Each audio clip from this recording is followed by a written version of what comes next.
Good morning, everyone. This is David Morgan, and you're tuned in to WCST 98.3, your voice for the coastal community. It's Monday, June 9th, 5:47 in the morning. If you're just waking up, grabbing your coffee, getting ready for your commute, welcome. We're starting the week with some unusual news coming out of the Harbor District overnight. For those of you who work down at the docks or have family members who do, there was an incident at the Poseidon Marine Research Facility around 2 a.m. this morning. That's the deep sea lab that's been operating about 15 miles offshore for the past 8 months. The one doing those oceanic thermal vent studies. Big facility, state-of-the-art, runs a crew of about 40 people on rotating shifts. According to the Harbor Master's office, one of their submersible vessels returned to the mainland docks early this morning, unscheduled. That's unusual, because these research missions typically run for weeks at a time. The crew doesn't just pop back to shore without a reason. My producer Sarah has been making calls since about 4 a.m. trying to get details, and so far, we're getting the runaround. The facility's corporate office isn't answering. The Harbor Master's office is being vague. All they're saying is that several crew members were transported to Mercy General Hospital for evaluation. Now, deep sea work is dangerous. I get that. Decompression issues, equipment failures, medical emergencies, these things happen. But what's got my attention is the way the Harbor Master phrased it. He said the crew members were exhibiting concerning symptoms, and that they're being held in isolation at the hospital. Isolation, that's the word he used. Traffic this morning is light. Route 1 northbound is clear. The bridge is moving smoothly. No delays reported. Weather today calls for partly cloudy skies, high of 68 degrees. Typical June morning on the coast. Fog should burn off by 9 a.m. Let me get back to this research facility situation. Poseidon Marine Research is a privately funded operation. Big money behind it. They've been studying extremophile organisms. That's creatures that live in extreme environments like deep-sea thermal vents. The idea is that these organisms might have medical applications, might tell us something about the origins of life, that sort of thing. Fascinating work, actually. I did a story on them when they first set up operations last fall. The facility itself is a converted oil platform. They anchored it about 15 miles out, right over one of the deepest parts of our coastal shelf. From there, they send down submersibles with crews of 4 or 5 people. These subs can go down 2,000-3,000 feet. They collect samples, run experiments, document ecosystems that humans have barely ever seen. It's 5:59 a.m. Sarah just handed me a note. She got through to someone at the hospital. They're confirming that 6 people from the Poseidon facility are currently in the emergency department. The hospital spokesperson wouldn't give details about their condition, but did say that infection control protocols have been initiated. That means they think whatever these people have might be contagious. 6 people? From a facility that runs 40 crew members total. That's a significant percentage of their staff. And they all came back on the same submersible, so they were all down there together. Whatever happened, happened underwater. Let me take our first caller of the morning. Line 3, you're on WCST. This is Janet from Harbor View. She says her husband works at Poseidon, 3rd shift supervisor. He was supposed to come home this morning, but never showed up. She's been calling his cell phone for 2 hours. No answer. She's tried the facility. No one's picking up. She's asking if I know anything about where the crew members are. Janet, based on what I'm hearing, if your husband was on that submersible that came back early, he's probably at Mercy General right now. The hospital has 6 people from the facility. I'd suggest calling the main hospital line and asking for the emergency department. They should be able to tell you if he's there. And Janet, I know you're worried, but try to stay calm. We don't know what's happening yet. Could be a precaution. Could be something minor that they're just being careful about. She's thanking me. She says she'll try the hospital. She hangs up. It's 6:14 a.m. now. The sun's coming up. I can see it through the studio windows. That orange glow over the water. Beautiful morning, really. The kind of morning that makes you grateful to live on the coast. But I've got this feeling in my gut. Something's not right about this situation.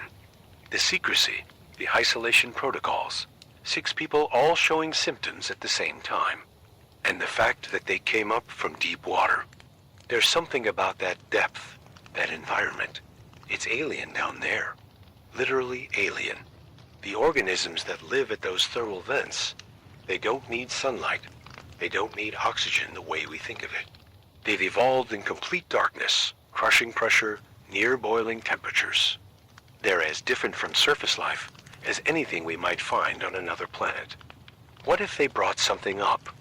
What if one of those organisms, one of those samples, what if it infected the crew? I'm speculating now. I shouldn't do that. Let me stick to facts. Facts are, 6 crew members are in the hospital. They're in isolation. Infection control protocols are active. The research facility isn't responding to calls. That's what we know. Sarah's monitoring the police scanner. She says there's been a dispatch to Mercy General. 2 additional units requested for crowd control purposes. That's odd. It's 6:30 in the morning on a Monday. There shouldn't be crowds at a hospital emergency department unless family members are showing up, unless word is getting out and people are coming to check on their loved ones. Another call coming in. Line 1, this is Thomas. He works at the marina. Says he saw the Poseidon submersible come in around 2:30 a.m. He was doing early maintenance on one of the fishing boats. He says the sub looked normal, but the crew getting off it didn't. He's describing them as moving weird, stumbling like they were drunk or disoriented. Harbor security helped them into an ambulance. 3 ambulances, actually. 2 people per ambulance. Thomas, did you get close to any of them? Did you hear what they were saying? He says no. He kept his distance. But he heard one of them making sounds. Not words, he says. Just sounds. Groaning. And one of the harbor security guys was wearing gloves and a face mask, which struck Thomas as unusual. Protective equipment. At 2:30 in the morning. For what was supposed to be a routine crew transport, it's 6:43 a.m. Traffic update. We're starting to see the morning commute build up. Route 1 southbound is getting heavy near the Port District. If you're heading that way, give yourself an extra 10 minutes. The bridge has a minor backup, nothing serious. I want to read something to you. This just came through on the newswire. It's from the State Department of Health. Quote, the Department of Health is aware of a medical situation involving personnel from a marine research facility. We are working with local health authorities to assess the situation. At this time, there is no indication of risk to the general public. We will provide updates as information becomes available. End quote. No indication of risk to the general public. That's the phrase they use when they want to sound reassuring, but they don't actually know if there's a risk or not. It's precautionary language, standard crisis communication. But notice what they didn't say. They didn't say what the medical situation is. They didn't say the personnel are fine. They didn't say it's contained. They just said they're assessing it. Another call. Line 2. This is Dr. Patricia Chun. She says she's an infectious disease specialist at the university. She's been following this story since she saw it on the news an hour ago. She wants to provide some context about deep-sea organisms and potential health risks. Dr. Chun, yes, absolutely. Please, go ahead. She's explaining that deep-sea organisms, particularly those from thermal vents, can carry microorganisms that surface life has never been exposed to. Bacteria, viruses, even parasites that evolved in complete isolation from the rest of the biosphere. If a crew member got infected with something like that, their immune system might not recognize it, might not know how to fight it. She's saying that most of these deep-sea microorganisms can't survive in surface conditions. The pressure, the temperature, it's too different. They die almost immediately when brought up, but sometimes, rarely, you get organisms that can adapt, that can survive the transition. And if those organisms are pathogenic, if they can infect human hosts, you have a potential problem. Dr. Chun, are you saying these crew members might be infected with something from the deep sea samples they were collecting? She's saying it's possible. She doesn't want to speculate without more information. But yes, it's possible. She's recommending that the hospital treat this as a potential novel pathogen situation. Strict isolation. Full protective equipment for medical staff. Careful monitoring of symptoms. She's also saying that if this is a deep-sea organism, it might not respond to conventional treatments. Antibiotics designed for surface bacteria might not work. Antivirals might be ineffective. We could be looking at something we've never dealt with before.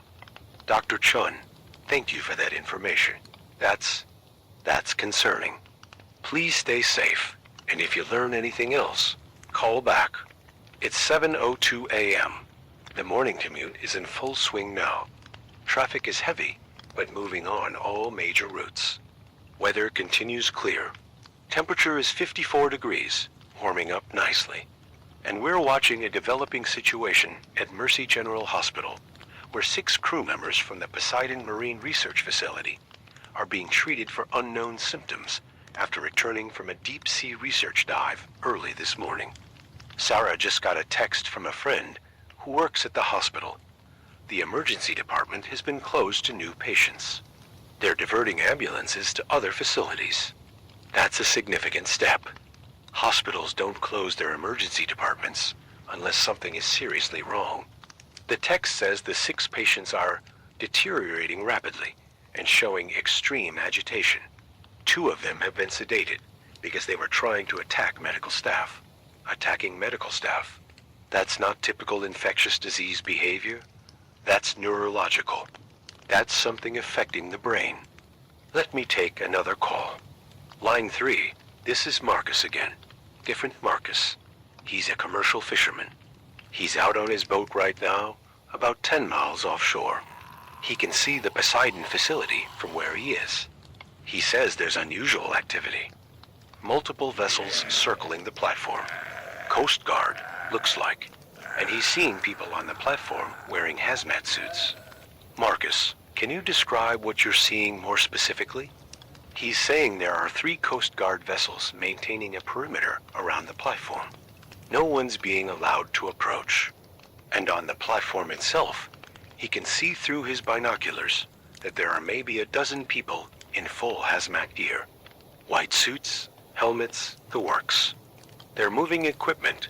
Looks like they're setting up some kind of containment area. That's not a medical evacuation. That's not a rescue operation. That's contamination response. It's 7:19 a.m., and I'm starting to think this is bigger than we initially realized. We have 6 people in the hospital showing concerning symptoms. We have a research facility that's been locked down. We have Coast Guard establishing a perimeter.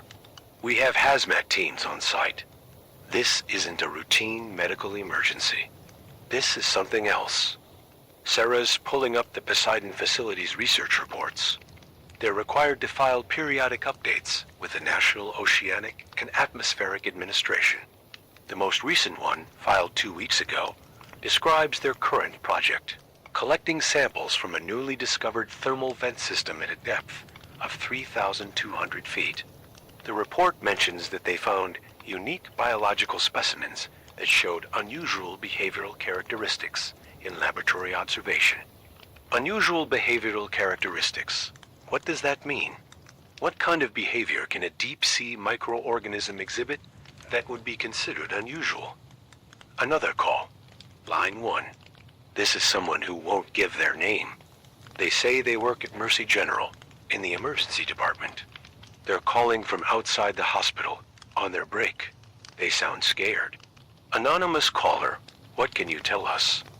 They're saying the 6 patients came in around 3 a.m. Initially presented with symptoms that looked like severe decompression sickness, joint pain, difficulty breathing, confusion. Standard procedure for that would be to put them in a hyperbaric chamber, increase the pressure gradually, let the nitrogen bubbles in their blood dissipate. But these patients got worse, not better. Within an hour, they started showing neurological symptoms, violent tremors, loss of speech, eyes becoming bloodshot, and the agitation.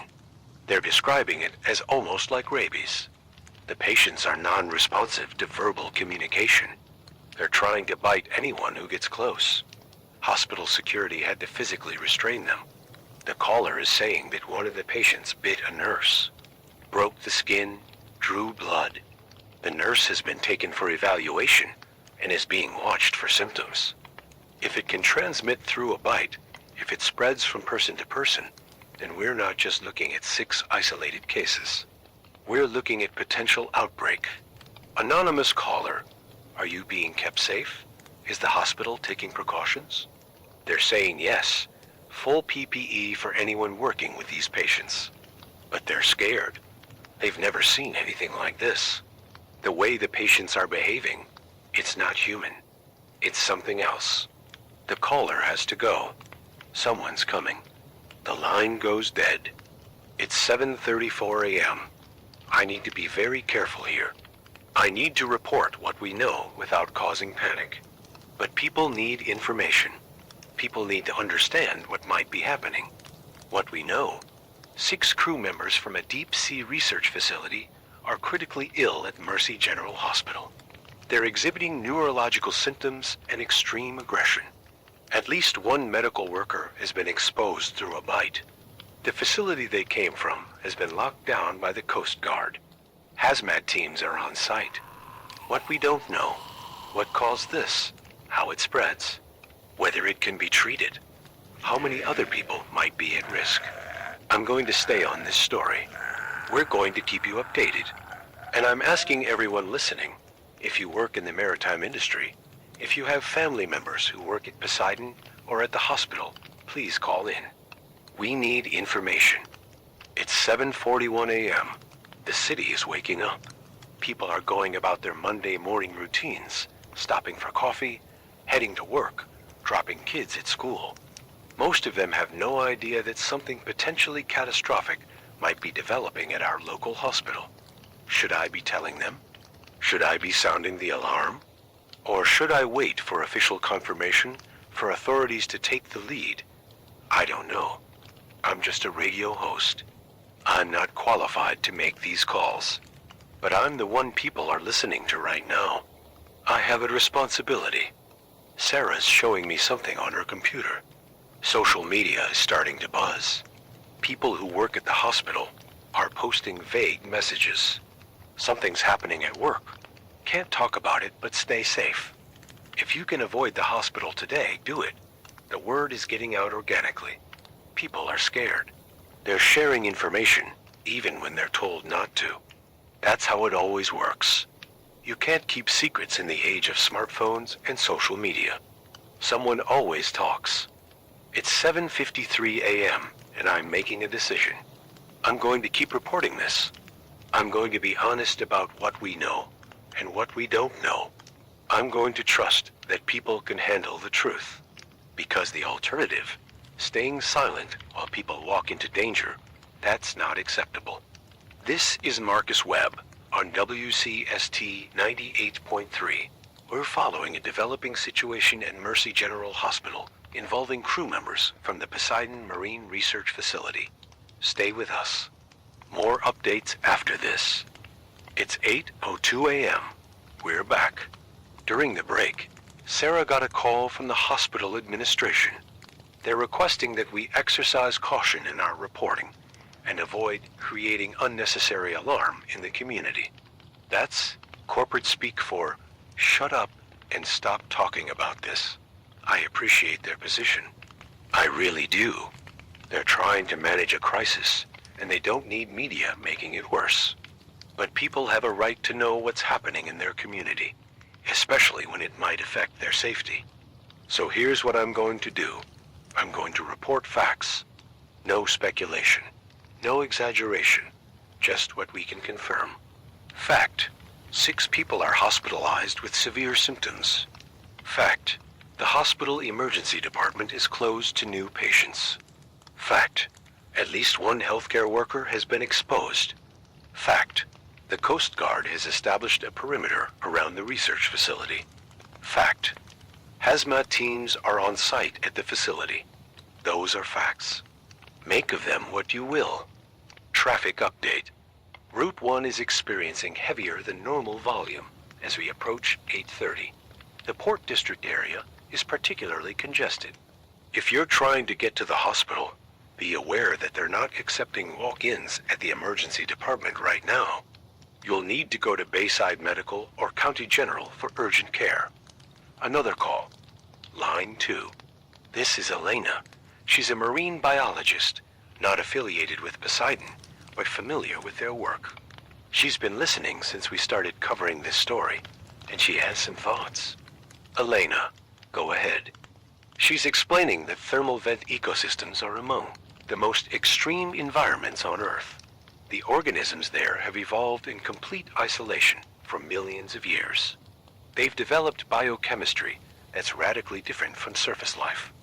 Some of them use sulfur instead of oxygen for metabolism. Some have proteins that function at temperatures that would denature normal proteins instantly.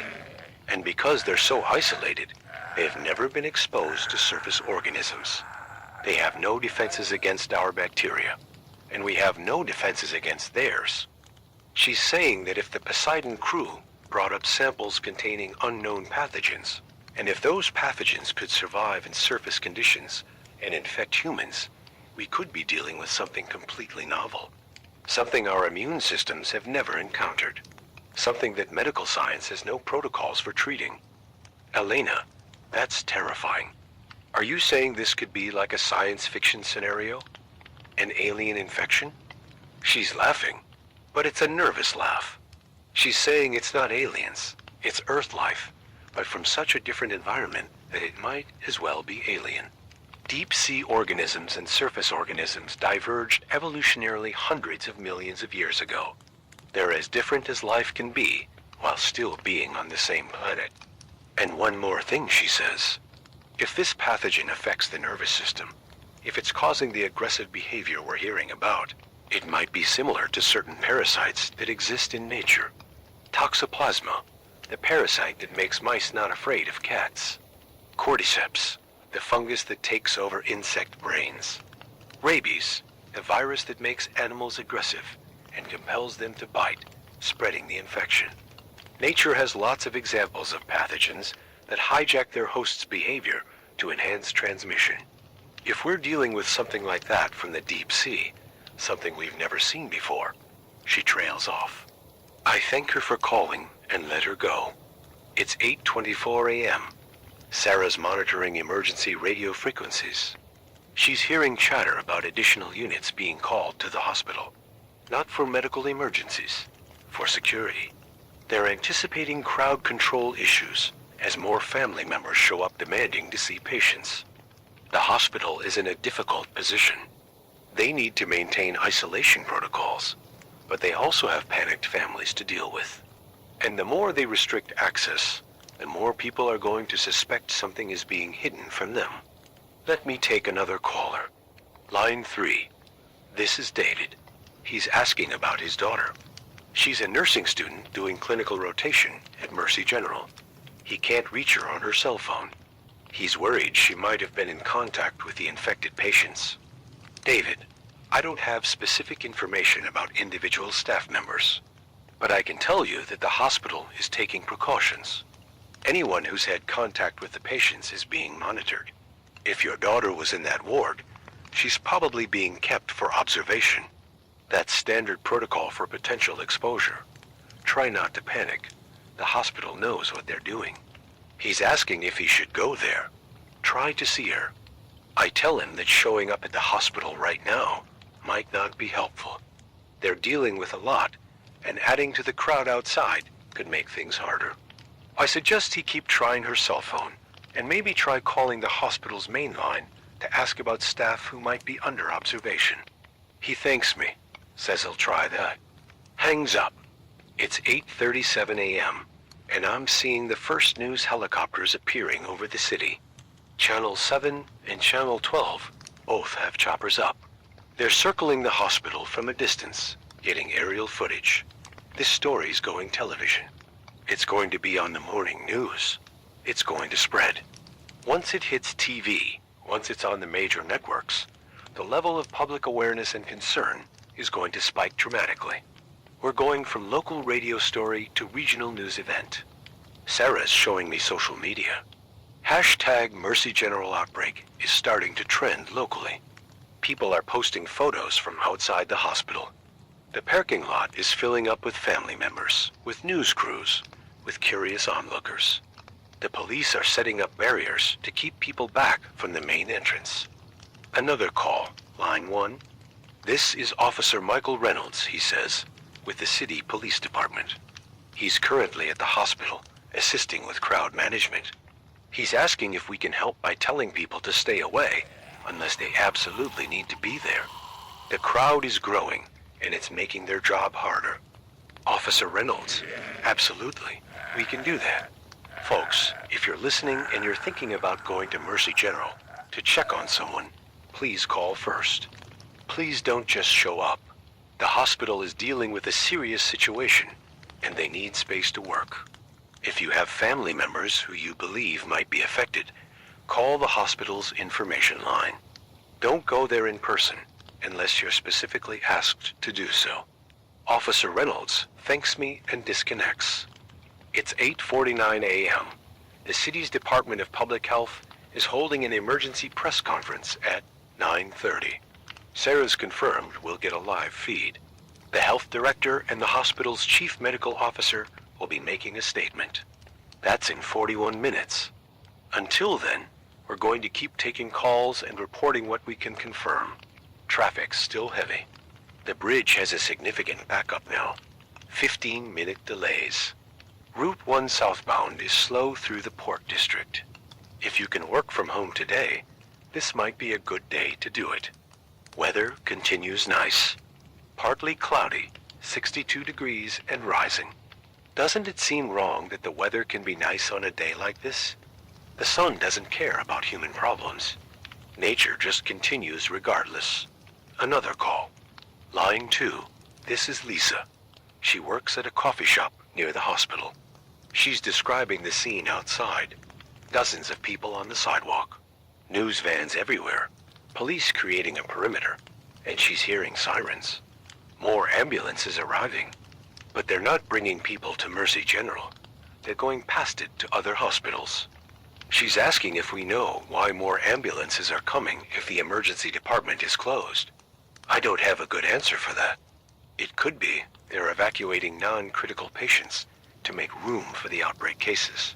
It could be they're bringing in additional medical supplies or personnel. Without official information, I can't say for certain. Lisa says the mood on the street is tense. People are scared. They're standing in groups, talking in low voices, checking their phones constantly. Some are crying. Some look angry. This is what fear looks like. This is a community starting to realize that something is very wrong. It's 9:04 a.m., 26 minutes until the press conference. Sarah's found something interesting. She's pulling up news reports from other coastal cities that have deep-sea research operations. Nothing similar has been reported anywhere else. This seems to be isolated to our facility, our crew, our hospital. That could mean it's a localized contamination event, not a widespread problem. That's potentially good news. Or it could mean we're the first. We're the canary in the coal mine. And other facilities just haven't encountered this yet. I'm trying not to speculate, but it's hard. The mind wants to fill in gaps, wants to create narratives that make sense. But we don't have enough information yet. We have pieces. We have fragments. We don't have the whole picture. Let me take another caller. Line 3. This is Janet again, the woman whose husband works at Poseidon. She went to the hospital. She's there right now, on her cell phone. She's outside the main entrance, and she can see her husband being moved inside. He's on a gurney, restrained, with multiple medical personnel around him. She's crying. She's saying he looks horrible. His skin is pale, almost gray. His eyes are open, but they don't look right. And he's making sounds Not words, just sounds. She's trying to get to him, but security won't let her through. They're saying she can't have contact with him because of contamination protocols.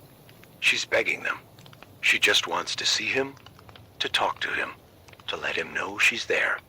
Janet, I know this is incredibly hard. I know you want to be with him. But if there's a contagion risk, you need to stay back. For your own safety and for everyone else's. The medical team will take care of him. They're doing everything they can. She's sobbing now. She says, "What is this? What's happening to him? What did they bring up from that ocean?" I don't have answers for her. All I can say is that we're trying to find out. We're going to get information at the press conference. We're going to learn more. And as soon as we know anything, we'll share it. She hangs up. It's 9:17 a.m. 13 minutes until the press conference. The news helicopters are repositioned over City Hall, where the conference is being held. Every local station is going to cover this live. Sarah's checking in with our network affiliates. They're interested in picking up our feed. This could go regional, could go national if the story is big enough. I need a minute.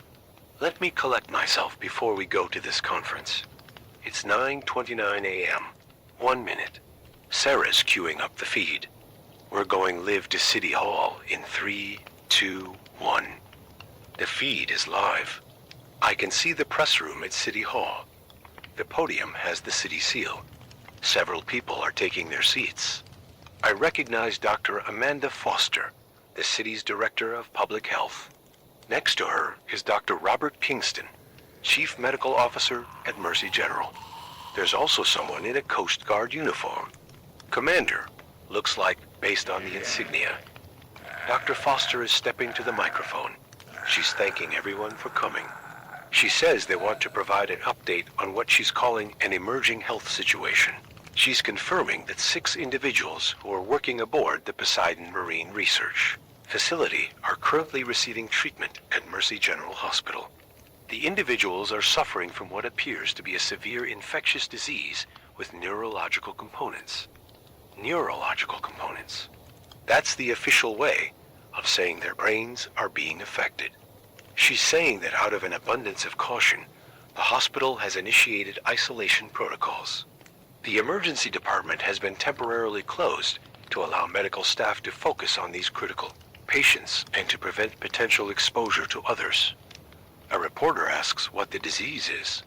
What are the symptoms? Dr. Kingston is taking that one. He's describing the symptoms. Severe disorientation, loss of verbal communication, extreme agitation, violent behavior, rapid deterioration of cognitive function. He's saying the symptoms are unlike anything in standard medical literature. The infection is causing damage to the frontal cortex and the limbic system, the parts of the brain that control behavior, emotion, impulse control. He's also confirming that one healthcare worker was exposed through direct contact with a patient. That worker is currently under observation and showing no symptoms, but is being monitored closely. Another reporter asks how this started. What's the source of the infection? The Coast Guard commander is answering. Commander Patricia Hayes. She's explaining that the Poseidon facility was conducting deep-sea research at a depth of approximately 3,200 feet. A submersible crew brought up samples from the thermal vent system. The samples included biological specimens, water samples, and core samples from the vent structure. Somewhere in that collection process, it's believed that the crew was exposed to a pathogen. The exact vector of transmission is still under investigation. But the symptoms began manifesting during the crew's ascent back to the surface. By the time they reached the platform, all 6 crew members were showing signs of distress. The decision was made to transport them immediately to the mainland rather than treat them on the platform. That's why they came in on the submersible directly to the harbor. A reporter asks if the pathogen is contained. Is it spreading? Dr. Foster is very careful with her wording here. She says that currently, all identified patients are in isolation at the hospital. The exposure appears to be limited to those who had direct contact with the deep sea samples, or with the infected crew members. There is no evidence of community spread at this time. At this time, that phrase again. That means they're not sure. That means they're still watching and waiting. Someone asks about the research facility. Is it still operating? Is it safe? Commander Hayes says the facility has been placed under quarantine by the Coast Guard. All remaining personnel on the platform are being evaluated for potential exposure. No one is being allowed to leave or enter until the situation is fully assessed. The facility's deep-sea operations have been suspended indefinitely. Dr. Kingston is asked about treatment. Is there a cure? Are the patients going to recover? He's saying they're trying various treatment protocols. Antiviral medications, antibiotics, immunosuppressants. Nothing is showing significant effectiveness yet. The pathogen appears to be resistant to conventional treatments. They're consulting with infectious disease specialists from the CDC and from universities around the country. He pauses. He looks uncomfortable. Then he says something that makes my blood run cold. He says, we need to be honest about the prognosis. The level of neurological damage we're seeing is severe. Even if we can halt the infection, we may not be able to reverse the damage. Some of these patients may not recover full cognitive function. Brain damage. Permanent brain damage. The press conference continues. More questions about protocols, about safety measures, about what the public should do. Dr. Foster is urging people to remain calm, to stay informed through official channels, to report any unusual symptoms to healthcare providers immediately. The symptoms to watch for: severe headache, confusion, behavioral changes, aggression, difficulty speaking. If you or someone you know develops these symptoms, especially if you had any contact with the research facility or the hospital, seek medical attention immediately. The conference ends. The officials leave the podium. The news feeds cut back to their anchors. Analysis begins. Speculation runs wild. I'm back in the studio. It's 10:02 a.m. Sarah and I are looking at each other. That press conference raised more questions than it answered. What exactly is this pathogen? How does it spread? Why is it resistant to treatment? What happens to the people who are infected? And the big question, is it really contained, or are we seeing the beginning of something much worse? Let me take calls. Line 1, this is Dr. Chun again, the infectious disease specialist from earlier. She watched the press conference. She has concerns. Dr. Chun, what are you thinking? She's saying that what Dr. Kingston described, the neurological symptoms and the pattern of infection, it's consistent with certain parasitic infections, not viral or bacterial. Some parasites can cross the blood-brain barrier and establish themselves in neural tissue. They can manipulate host behavior, cause aggression, impair cognitive function. If this is a deep-sea parasite that humans have never encountered before, our immune systems might not recognize it as a threat. It could spread through the body unchecked, and parasitic infections are notoriously difficult to treat. Many anti-parasitic drugs can't cross the blood-brain barrier effectively. She's also concerned about the transmission method. If this spreads through bodily fluids, especially through bites as we heard earlier, then every infected person is a potential vector. Every person they come in contact with is at risk. And one more thing, she says. Deep-sea parasites might have unusual life cycles. Some parasites require multiple hosts. Some can lie dormant for long periods. We don't know what we're dealing with here. We don't know if the symptoms we're seeing are the final stage, or if there's more to come. Dr. Chun, are you saying this could get worse? She's saying she doesn't know, but she's saying we should prepare for that possibility. Hospitals should stock up on isolation equipment. Public health should be preparing containment plans. People should be informed about basic infection control measures. She's saying this with the tone of someone who's seen outbreaks before, who knows how quickly things can spiral out of control if you're not prepared. It's 10:27 a.m. I'm looking at social media. The press conference is being discussed everywhere. Local hashtags are trending. National news outlets are picking up the story. Mystery illness strikes deep-sea researchers. Unknown pathogen from ocean depths. The story is going national. That's both good and bad. Good because it means more resources, more attention, more experts will get involved.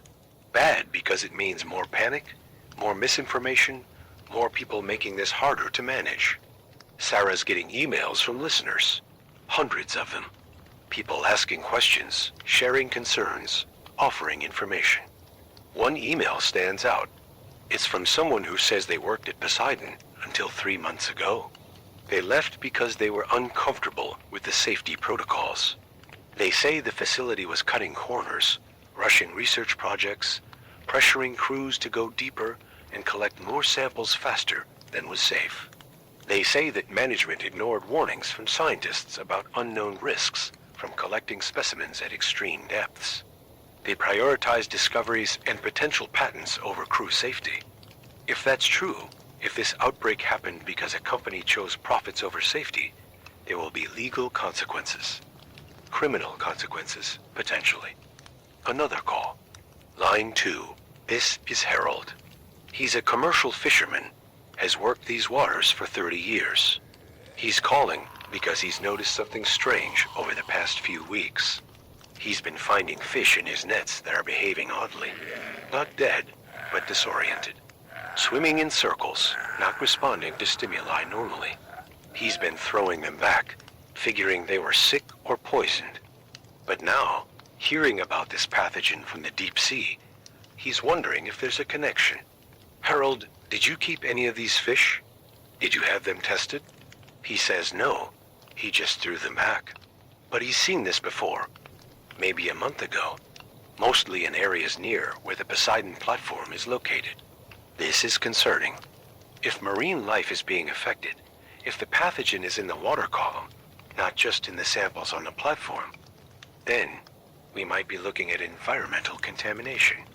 That's a much bigger problem than 6 infected people on a research platform. It's 10:49 a.m. Traffic is lightened up a bit. The morning commute is winding down. Route 1 is clearing. The bridge is back to normal flow. Weather continues pleasant. High of 68 expected. Sunny skies. The kind of day you'd want to spend at the beach. But I'm guessing the beaches are going to be empty today. People are scared. Nobody wants to go near the water if there's something in it that can infect you. Another call. Line 3. This is Nancy. She's asking about her kids. They go to Seaside Elementary, which is about 2 miles from the harbor. Should she keep them home from school? Is it safe for them to be in class? Nancy, based on what we know right now, there's no community spread. The infection is contained to the hospital. Your kids should be fine at school. But I understand your concern. If you want to keep them home as a precaution, that's your choice as a parent. There's no official recommendation to close schools or avoid public places. She says she thinks she'll keep them home anyway. Better safe than sorry. That sentiment is going to spread. Parents are going to start keeping kids home. Workers are going to call in sick. People are going to avoid public places. The economy is going to take a hit as fear drives behavior. It's 11:04 a.m. Sarah's monitoring the hospital. She's hearing that 2 more people have been brought in showing symptoms. Not from the research facility, from the community. One is the nurse who was bitten earlier. She's now showing the same symptoms as the original 6 patients. Disorientation, aggression, loss of speech. The other is a family member of one of the crew. Someone who visited the hospital yesterday before the full isolation protocols were in place. That's person-to-person transmission. That's the infection spreading beyond the original group. This is exactly what we feared. I need to report this carefully. I need to be accurate without causing panic. Folks, I'm getting unconfirmed reports that 2 additional people have developed symptoms consistent with the infection we've been discussing. One is a healthcare worker who had contact with the original patients. The other is a family member of one of the crew members from the research facility. I don't have official confirmation yet, but I wanted you to know what we're hearing. Stay tuned for updates. The phones are lighting up. Everyone wants to talk. Everyone has questions. It's 11:19 a.m., and this story is evolving faster than we can keep up with it. It's 11:34 a.m., and I need to give you an update on what we're seeing develop here. The situation at Mercy General Hospital has escalated significantly in the past hour. We're now hearing reports of 8 total patients showing symptoms of this deep-sea pathogen. That's the original 6 crew members from the Poseidon facility, plus the nurse who was exposed through a bite, plus 1 family member who visited the hospital yesterday. 8 people. The infection is spreading. Sarah just handed me a statement from the Department of Public Health. They're confirming the 2 new cases. They're also announcing that anyone who visited Mercy General Hospital's emergency department in the past 48 hours should monitor themselves for symptoms. Severe headache, confusion, behavioral changes, difficulty speaking. If you develop any of these, you need to call the health department hotline immediately. The number is 555-0188. They're not telling people to go to the hospital. They're telling people to call first. That's significant. That means they're worried about more people showing up and potentially getting exposed. Traffic update. Route 1 is experiencing unusual patterns. Northbound traffic, people leaving the city, is heavier than normal for midday. Southbound is light. People are making the decision to get out, to put distance between themselves and whatever is happening at that hospital. I understand the impulse. I really do. When there's a threat you don't fully understand, the natural response is to run. But health officials are saying that's not necessary. The infection is contained to specific individuals who had direct contact with contaminated materials or infected patients. But people don't trust that. Not completely. Not when they're hearing about aggressive behavior, about biting, about brain damage. The weather continues clear and pleasant. Temperature is 66 degrees. It's a beautiful June day. The kind of day that feels wrong for a crisis. I'm looking at the news feeds now. CNN has picked up the story. Mystery illness strikes coastal research facility. They're interviewing experts on deep sea biology, on infectious diseases, on biosafety protocols. Everyone's got an opinion. Nobody really knows what's happening. The CDC has announced they're sending a team. That's good. That means federal resources, expertise, advanced laboratory capabilities. The CDC team is expected to arrive this evening. They'll work with local health officials to identify the pathogen and develop treatment protocols. But that takes time. Laboratory analysis, genetic sequencing, testing various treatment options. We're talking days, possibly weeks, before they have definitive answers. And in the meantime, people are sick. People are dying, potentially. Sarah's monitoring police radio. There's been a disturbance at the hospital. Security called for backup. Apparently, some family members tried to force their way into the isolation ward. They wanted to see their loved ones. Security had to physically prevent them from entering. It got heated. No one was arrested, but the situation is tense. I can't imagine what those families are going through. Your husband, your wife, your parent is in there, suffering from something nobody understands, and you can't see them. You can't hold their hand. You can't comfort them. You're just left outside, waiting, wondering. It's inhumane, but it's necessary. If the infection spreads through contact, every person who goes into that ward is at risk. And if they get infected, they become a vector. They spread it to others. It's 11:52 a.m. I've been on air for over 6 hours now, covering this story as it develops. I'm exhausted. My voice is getting hoarse, but I can't stop. People are depending on this information. Let me talk about what happens if this continues to spread. If we go from 8 cases to 80 to 800, our hospital system isn't equipped for that. Mercy General has maybe 24 isolation rooms. County General has similar capacity. Bayside Medical is smaller. If this becomes an outbreak, if community transmission takes hold, we won't have enough isolation capacity. We won't have enough medical staff trained in handling infectious patients. We won't have enough protective equipment. That's when you see healthcare system collapse. That's when doctors and nurses start getting sick because they don't have proper protection. That's when hospitals close their doors because they can't safely operate. I'm not trying to scare you. I'm trying to be realistic about what we're facing if this gets out of control. The good news, if there is any, is that authorities are taking this seriously. The Coast Guard has quarantined the research facility. The hospital has implemented strict isolation. The CDC is getting involved. Contact tracing is underway to identify anyone who might have been exposed. These are the right steps. If we caught this early enough, if we can contain it before it spreads widely, we might be okay. But that's a big if. I'm seeing reports now from the harbor area. Several fishing boats that were scheduled to go out today are staying docked. Captains are telling their crews to take the day off. They don't want to be on the water. They don't want to risk exposure to whatever might be in the ocean near that research platform. That's going to have economic impact. Commercial fishing is a major industry here. If boats aren't going out, catches aren't being made, seafood isn't being sold. Restaurants that depend on fresh local catch are going to struggle. Workers who depend on daily wages are going to lose income. The ripple effects of a crisis like this extend far beyond the immediate health threat.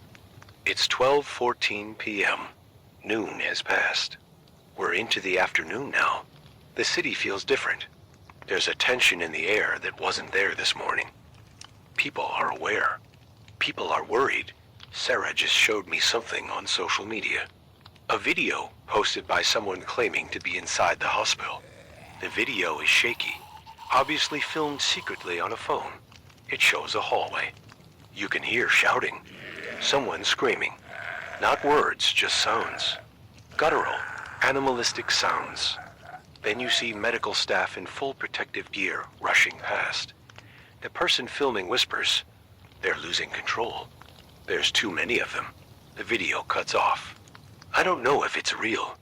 I don't know if it was filmed today or weeks ago at some other hospital for some other reason, but it's spreading. Thousands of views already, thousands of shares. Real or not, it's going to affect public perception. It's going to increase fear. The hospital administration needs to get ahead of this. They need to provide accurate information, show people that they have the situation under control. Silence and secrecy just fuel speculation and panic. I'm hearing now that the mayor is going to make a statement at 1 p.m. That's in about 40 minutes. Hopefully, we'll get more clarity then. Traffic continues unusual. The bridge northbound is backed up. People leaving. The grocery stores are reporting increased business. People stocking up. Water, canned goods, batteries. The usual crisis shopping behavior. I want to be clear about something.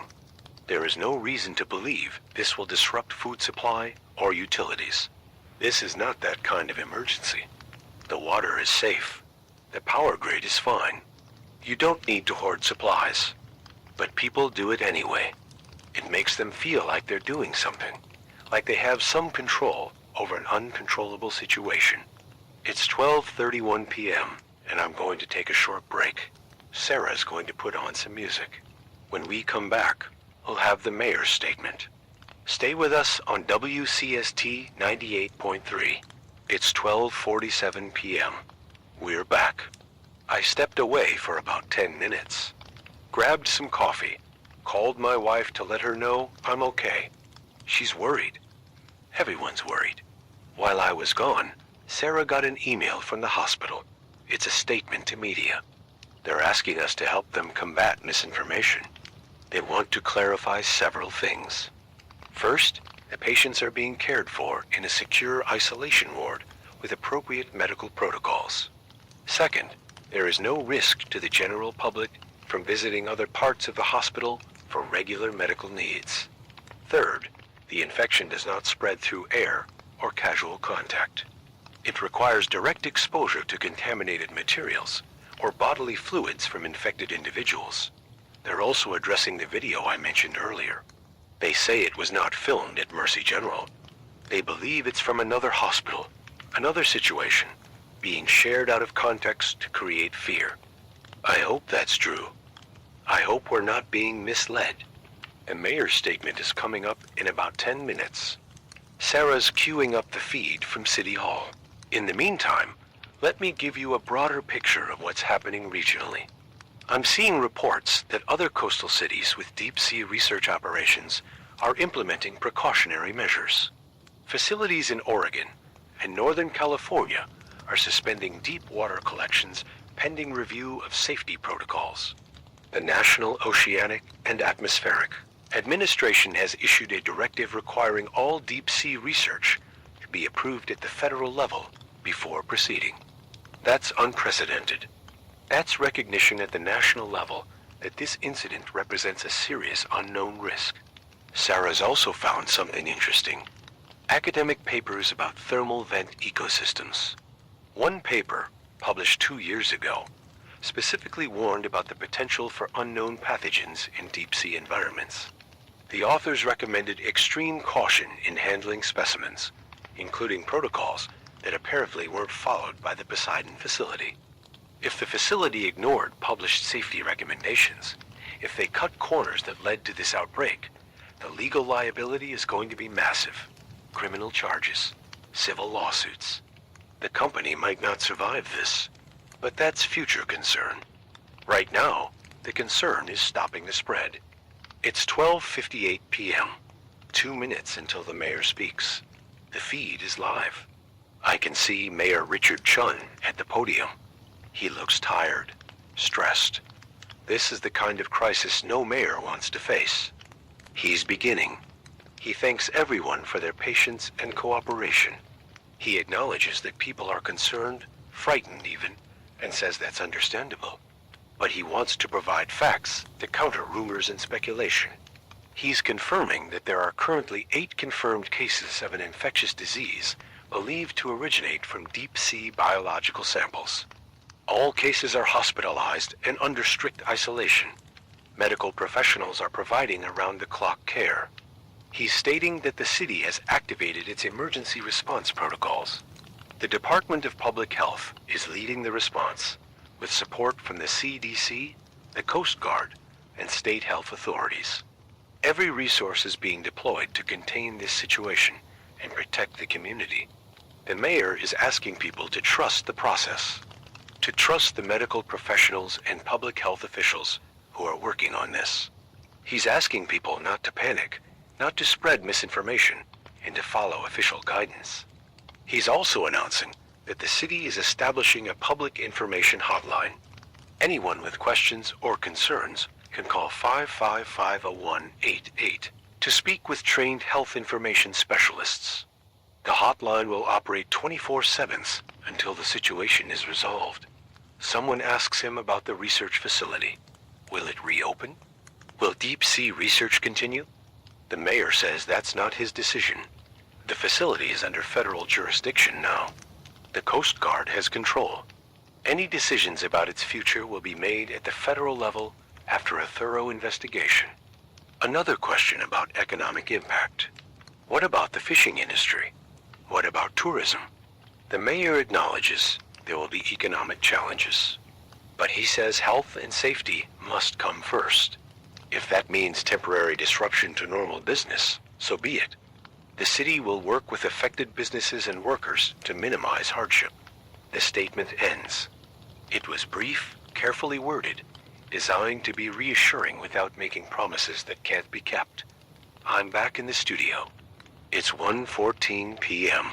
That statement didn't tell us much we didn't already know. 8 cases. Containment efforts underway. Trust the authorities. Standard crisis communication. But what the mayor didn't say is almost more important than what he did say. He didn't say the situation is under control. He didn't say there won't be more cases. He didn't give a timeline for when this might be resolved. Those omissions are telling. Sarah's monitoring the hospital again. She's hearing that the isolation ward is running out of space. They're converting additional rooms, bringing in extra equipment, calling in off-duty staff. They're preparing for more patients. That suggests they expect the number of cases to grow. I'm also seeing reports that schools are starting to close. Not because of official directives, but because parents are keeping kids home. Several schools in the Harbor District are reporting attendance below 50%. Some principals are making the decision to close for the rest of the week. Businesses too. Restaurants near the waterfront are closing early or not opening at all. Retail shops are seeing almost no customers. The economic ripple effects I mentioned earlier are already happening. It's 1:29 p.m., and I need to address something that's been bothering me since this morning. The way this infection affects the brain, the aggressive behavior, the loss of speech and cognition. That's not typical of bacterial or viral infections, even serious ones. Even ones that cause encephalitis, inflammation of the brain. What it sounds like, what it reminds me of, is rabies. Rabies is a virus that attacks the nervous system.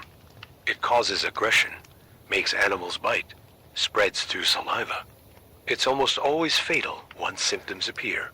Could this be something similar? A rabies-like pathogen from the deep sea? I'm not a doctor. I'm not a scientist. But the pattern fits. And if it is something like that, if it's a pathogen that manipulates host behavior to enhance transmission, that's terrifying. Because it means every infected person is driven by the disease to spread it. They're not just sick, they're vectors. They're weapons. The infection uses them to find new hosts. I'm seeing reports now of increased security presence around the hospital. Police vehicles at every entrance. Officers in protective gear. They're not just managing crowds anymore. They're preparing for something. Are they expecting the infected patients to try to escape? To break containment? The thought is almost too horrifying to consider. But if the patients are losing cognitive function, becoming aggressive, driven by the infection to spread it, they might not understand they're in a hospital. They might not cooperate with treatment or isolation. They might try to leave.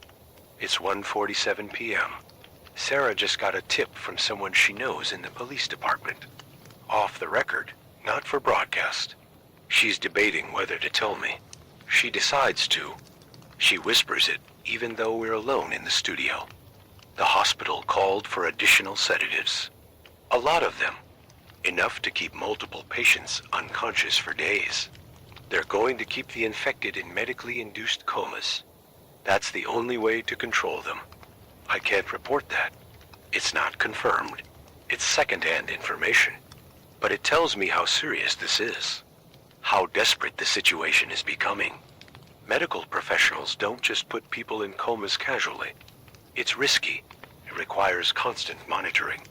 But if the alternative is patients who are violently aggressive, who might infect others, who might hurt themselves or staff, then maybe it's the only option. It's 2:03 p.m., and I'm struggling with what to say. How much to share? How much to hold back? People deserve the truth. But the truth is frightening, and fear can be as dangerous as the disease itself. I decide to stick with confirmed facts, official statements, what we can verify. The speculation, the tips, the rumors, I'll keep those to myself unless they're confirmed. Traffic update. The bridge is still backed up northbound. Route 1 shows heavy outbound flow. The city is experiencing what looks like a slow evacuation. Not panic, not stampede, but steady departure. Weather continues clear. Temperature reached 68 degrees. Perfect beach weather. But the beaches are empty. The water looks beautiful and dangerous at the same time. It's 2:31 p.m., and I've just been handed an urgent update from the hospital. They're holding another press conference at 3 p.m. That's in less than 30 minutes. When medical authorities hold multiple press conferences in one day, it's never good news. Sarah's trying to get advance information, but nobody's talking. The hospital's public relations office is saying we'll have to wait for the official statement. That means whatever they're going to announce, it's significant enough that they want to control the message carefully. I'm watching social media, and the anxiety level is climbing. People are posting photos of empty streets, closed businesses, lines at gas stations. Someone posted a picture of supermarket shelves cleared of bottled water. The panic buying has accelerated. The hashtag Mercy General Crisis is trending nationally now. We've gone from local story to national news in less than 12 hours. Every major network is covering this. International outlets are picking it up. Unknown pathogen from ocean depths strikes coastal community. The attention brings resources, but it also brings scrutiny. Every decision local authorities make will be examined, criticized, second-guessed by experts thousands of miles away who aren't dealing with the reality on the ground. It's 2:44 p.m. Traffic continues heavy outbound. I'm estimating maybe 20% of the city's population has left or is in the process of leaving. That's significant population movement in just a few hours. The question is whether they're safer leaving or staying. If the infection is truly contained to the hospital, staying might be fine. But if it spreads, if community transmission begins, being in a dense urban environment becomes riskier. On the other hand, if people who are infected but not yet symptomatic leave the city, they could spread this to other communities. They could turn a local crisis into a regional one. Health authorities are surely thinking about this, surely considering whether to recommend people stay put. But they can't force people to stay. Not yet. Not unless they declare some kind of quarantine, which would require emergency powers that haven't been invoked. I'm seeing reports from other cities now. Communities north of us are watching nervously. Some are setting up voluntary health screening stations on highways, asking people where they're coming from, whether they've been near the hospital or the research facility. They can't legally stop anyone, but they can ask questions and advise people who might be at risk. It's 2:52 p.m. 8 minutes until the press conference. Sarah's got the feed ready. Every local station is going to carry this live. National networks are probably picking it up too. While we wait, let me talk about what happens if this becomes an epidemic. Not to scare you, but to prepare you. If we see widespread community transmission, the city will likely implement emergency measures. Possible closure of schools and non-essential businesses. Restrictions on public gatherings.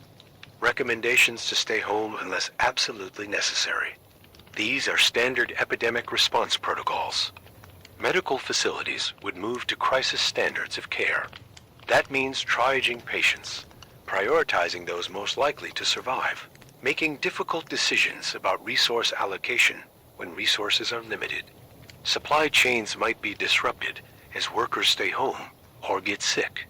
Essential services would continue, power, water, emergency services, but normal commerce might slow significantly.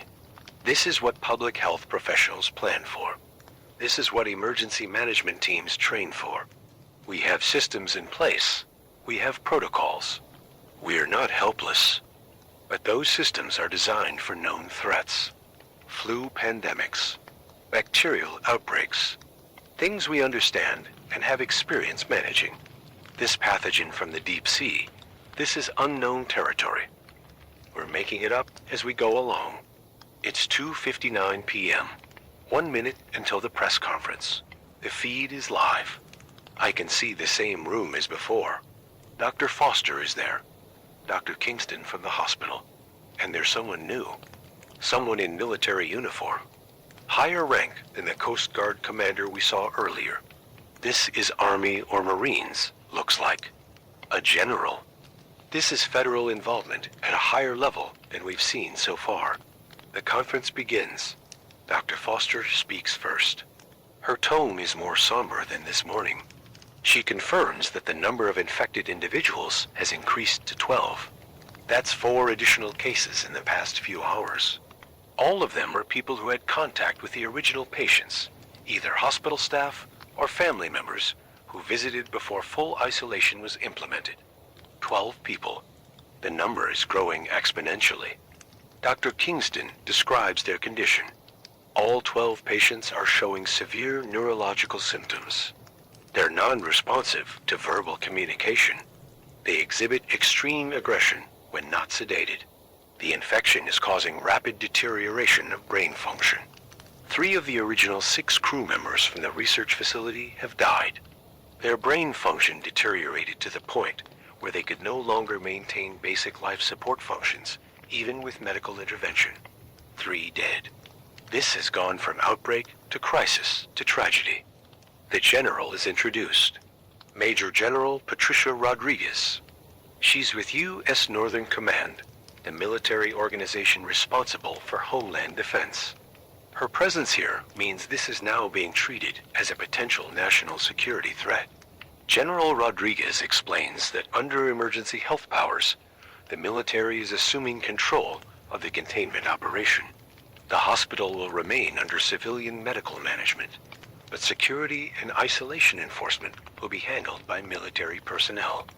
She's also announcing that the Poseidon Research Facility is being decommissioned. The platform will be isolated, all personnel evacuated and quarantined, all samples secured or destroyed. The deep sea site where the contaminated specimens were collected will be designated an exclusion zone. No vessel will be permitted to approach. This is more than public health response. This is containment of a biological threat. Someone asks if the military has authority to enforce quarantine. Can they prevent people from leaving the city? General Rodriguez is careful with her answer. She says that currently, they're recommending people stay in place. If the situation deteriorates, if community spread accelerates, stronger measures might be necessary. But they're not at that point yet. Not at that point yet, but they're preparing for it. That's what this press conference is really about. They're preparing us for the possibility that this gets much worse. Dr. Foster is asked about treatment. Is there any progress? She says the CDC team has arrived and is working with local medical staff. They're analyzing samples from infected patients, trying to identify the specific pathogen. Once they know what they're dealing with, they can develop targeted treatments. But that takes time, days at minimum. And people are dying now. The conference ends with the standard appeals for calm, for following official guidance, for trusting the process. But the fear in the room is palpable. The journalists asking questions sound scared. The officials giving answers look exhausted. I'm back in the studio. It's 3:23 p.m. 3 dead, 12 infected. Military involvement. Exclusion zones. This is spiraling. This is becoming something much bigger than a localized outbreak. Sarah's phone is ringing constantly. Other media outlets wanting to coordinate coverage. Citizens calling with questions. I can't answer. The hotline they're supposed to use is overwhelmed. I'm seeing reports that the National Guard has been activated. Units are being deployed to the city. They'll be here by tonight, helping with security, logistics, whatever's needed. When the National Guard gets called in, you know it's serious. It's 3:41 p.m., and I need to address something directly. If you're listening to this, if you're in this city or nearby, you need to make decisions about your safety. I can't tell you what to do. I'm not an authority. I'm just a radio host trying to make sense of this like everyone else. But I can tell you what I'm thinking, what I'm feeling. I'm scared. I'm scared for this community. I'm scared for the people who are sick. I'm scared that we're watching something unprecedented unfold, and we don't have the tools to stop it. But I'm staying. I'm staying here in this studio, broadcasting, providing information, because that's what I can do. That's my role in this crisis. If you choose to leave, I understand. If you choose to stay, I understand that too. Just be smart. Be careful. Wash your hands. Avoid crowds.